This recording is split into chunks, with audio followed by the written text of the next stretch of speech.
Hello and welcome. If you don't know me, my name is Graydon Gentry. I'm an FTC alum. I was in Colorado FTC for 4 years. I'm now at Colorado School of Mines, studying computer science and working as an FTA for Colorado First. So today I'm going to go over kind of this new artifact retrieval thing that we started using in Colorado, and it's really nice. Um, in general, it's really easy. You can put as many people in there as field resetters. It just makes it easier for the FTA and field staff to be able to get to matches faster. So I'm going to first go over the description, purpose, rules, all that kind of stuff, and then we'll go over a YouTube video that I took at our last competition, the Southwest Metro Qualifier, and I'll show you kind of the things that I'm talking about here. So, a possible position description, and this will all be found in the PDF that I'm also releasing with this. But this crew is responsible for promptly recovering artifacts that leave the playing field and safely returning them to the designated reentry zone to maintain continuous game flow. Basically, this means grab the artifacts, put them in the artifact storage bins. Simple as that. The purpose is to alleviate the pressure from other field personnel with artifact retrieval so key volunteers can focus on the match in progress. And honestly, it's made it very easy for me as an FTA because I can focus on the teams who are actually having issues rather than being shot at with artifacts and having to go grab them and put them away. So some rules for this, obviously, to prevent conflict of interest is they must not be closer than 2 feet away. And the way this works is we add a line. And this is just white tape, whatever, but 2 feet from this one side, and then 2 feet from the top, and then 2 feet from this side. And basically what that does is artifact retrieval personnel will not be allowed to have any extremities or themselves cross that line. And I'll show you why that is in this video that I'll show you in a second. Now I'll show you another example with this. This is kind of what it would look like on a full field. You kind of just have this entire line taped out. That's really all it is. It's super simple. And I'll show you why that is in a little bit. My recommendations as of right now are 2 per goal or 4 per field.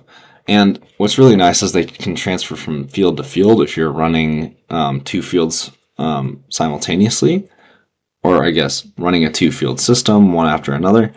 And then 2 resetters, because the resetters are not as necessary for this game, and if you have well-trained and very efficient field resetters, you'll be fine. We were running very quick cycles at this last qualifier because our field resetters were also able to be artifact retrievers after they were done resetting. So, super quick, super convenient. Some retriever rules. Artifacts must be returned to the black artifact containment box of the opposing alliance that missed the goal. This is found in Game Manual 10.8 and Rule G432. So I have these 2 rules included right here. Super simple. Whichever side it goes out on, give it to that alliance. That's pretty much all it is. And then I have a couple other cool things here. You'll see this in the video, but just to get a little quick intro, we have our field personnel, or regular field personnel, our staffing, me as an FTA. We have the Alliance storage box down here. You can't see it on the other side because it's being blocked, but then everyone circled in red is one of our artifact retrieval personnel. So I'll go through this next picture real quick, and you can see now we have this box down here. We have the people kind of positioned at adverse spots of the field, and you'll see why in a second. Yeah, so this is a great picture right here because it can show you how their process kind of worked during this match. Because they kind of passed it off so they would be able to get the artifacts there quicker. I'll show you the video real quick. So this is going to be running on a little bit enhanced speed, and I'm kind of going to go skip through it a little bit to find the good spots. But you'll see right here we start the match.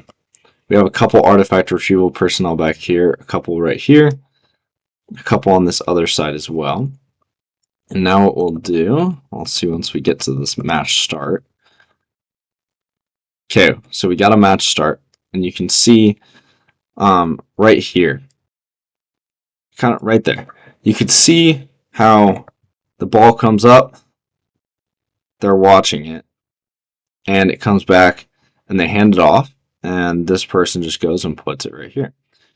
This is very interesting, okay, because there were no rules for the artifact retrievers at this event. So ideally, we'd be standing back much further than where this guy's standing right here. And that's kind of our fault with the event, is we didn't really know what this rule needed to look like. But now we know. So it's really easy for this rule to turn into a conflict of interest, because there is the possibility that it looks like someone accidentally knocked an artifact in, and then they'll get classifier points for that. So there is a great deal of maybe conflict of interest here. However, the steps we're taking to prevent that are those 2-foot quarter circles.